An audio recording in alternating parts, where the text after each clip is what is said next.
శ్రీగురుభ్యో నమః.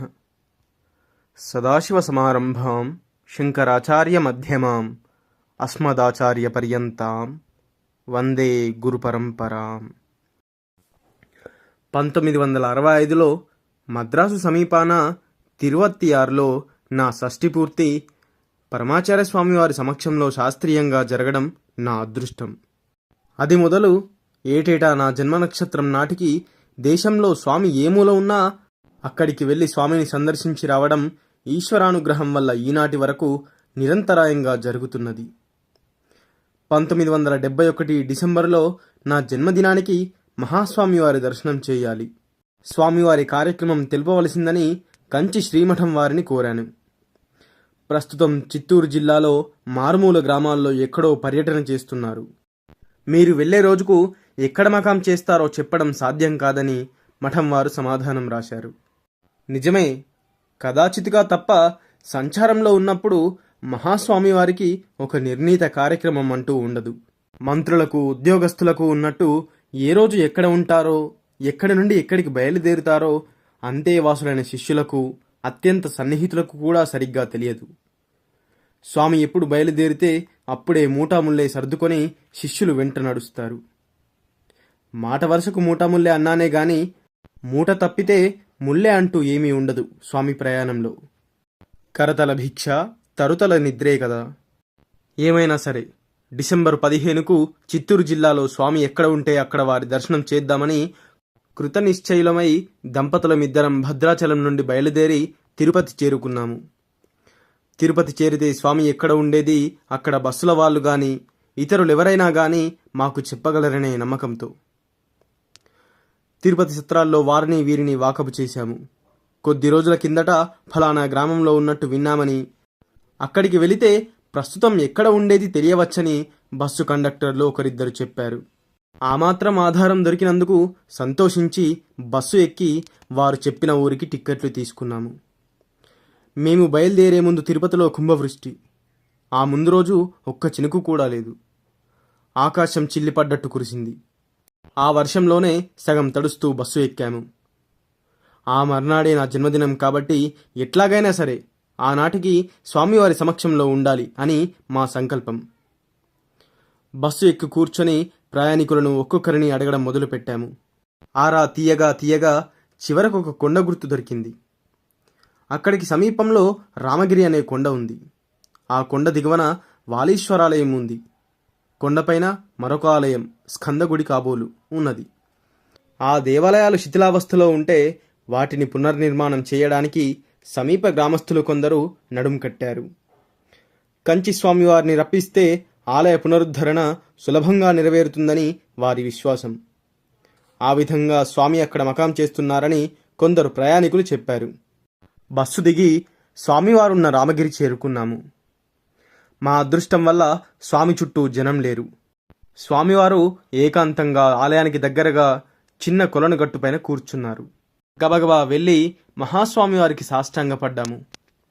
మర్నాడు నా జన్మ నక్షత్రమని, భద్రాద్రి నుండి బయలుదేరి తిరుపతి వచ్చామని, తిరుపతి నుండి దారిలో స్వామివారు ఎక్కడున్నారు అంటూ ఒక్కొక్కరిని అడుగుతూ చివరికి రామగిరి చేరామని విన్నవించాము.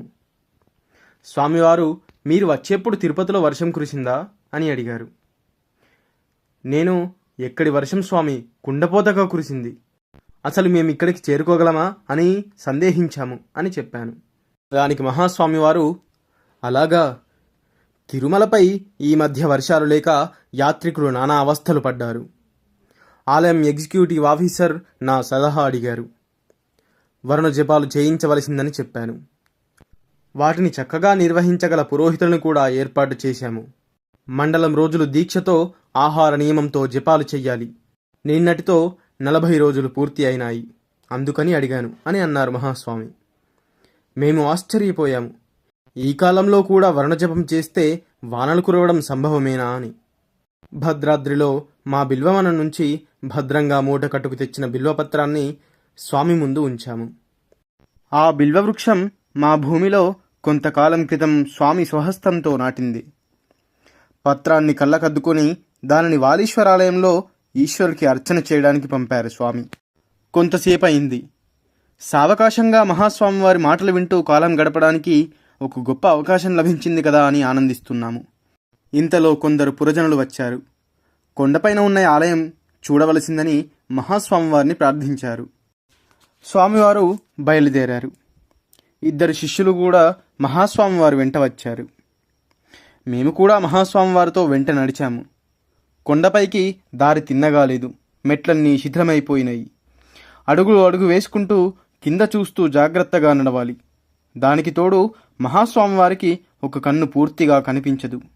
శిష్యులు స్వామికి అరవంలో చెబుతున్నారు. స్వామి, ఇక్కడ అడుగు వేయండి, అక్కడ కాదు, ఇటు ఇటు అంటూ చెబుతున్నారు. శిష్యులైనా మహాస్వామివారిని తాకరు కదా. శిష్యులు చెప్పినట్టే మహాస్వామివారు చేస్తున్నారు. ఇంతలోకి రానే వచ్చింది వాన. దారి తెన్ను లేని మెట్లు కదా, అసలే కాళ్ళు జారేటట్టు ఉన్నవి. చూపుగల వాళ్ళకే భయమేస్తున్నది ఎక్కడ కాలు జారుతుందో అని. మరి మహాస్వామివారి మాటో, వాన నిలిచే వరకైనా ఆగండి అని చెప్పగల ధైర్యం ఎవరికుంది? ఏం చెయ్యాలి అని అందరూ యోచిస్తున్నారు. ఆగితే బాగుండును అని గుసగుసలాడుతున్నారు. శిష్యులు చెబుతుంటే అడుగులో అడుగు పెడుతూ నడిచిన మహాస్వామి గబగబా అందరికంటే ముందు నడవడం మొదలుపెట్టారు. మిగిలిన వాళ్ళు స్వామివారిని అనుసరించడమే కష్టమైంది. దారి లేని దారిలో పైపెచ్చు వర్షంలో కాలు పెడితే జారిపడే కొండరాళ్లపైన సరిగ్గా కళ్ళు కనిపించని స్వామి అందరికంటే ముందుగా ఎలా నడవగలిగారో మహాస్వామివారికే తెలియాలి. ఇలాంటి లీలలు అనేకం అప్పుడప్పుడు ప్రదర్శిస్తూ ఉంటారు స్వామి. ప్రదర్శించడం కాదు, అవి జరుగుతూ ఉంటవి. ఎప్పుడో ఎందుకో ఎవరికొరకో మనం ఊహించలేం. ఒకటి మాత్రం నిజం, జ్ఞానులకు, యోగులకు, మహాతపస్సులకు లభ్యమయ్యే సిద్ధులన్నీ సహజంగానే ఉన్నవి స్వామివారికి. సిద్ధులు పుట్టుకతోనే సిద్ధించవచ్చునంటాడు పతంజలి మహర్షి. ప్రకృతి శక్తులపై అధికారం చెలాయిస్తారు స్వామి అనడానికి అనేక నిదర్శనాలున్నవి. వర్షం కురవమంటే కురుస్తుంది, ఆగమంటే ఆగుతుంది. అది అంతా మహాస్వామివారి సంకల్పం మాత్రమే. అపార కరుణాసింధుం జ్ఞానదం శాంతరూపిణం శ్రీ చంద్రశేఖర గురుం ప్రణమామి ముదాన్వహం. సర్వం శ్రీ గురుదివ్య చరణారవిందార్పణమస్తు. వీడియో నచ్చినట్టయితే దయచేసి వీడియోను లైక్ చేసి ఇలాంటి మరెన్నో మహాస్వామివారి లీలల కోసం దయచేసి మన ఛానల్ని సబ్స్క్రైబ్ చేయండి.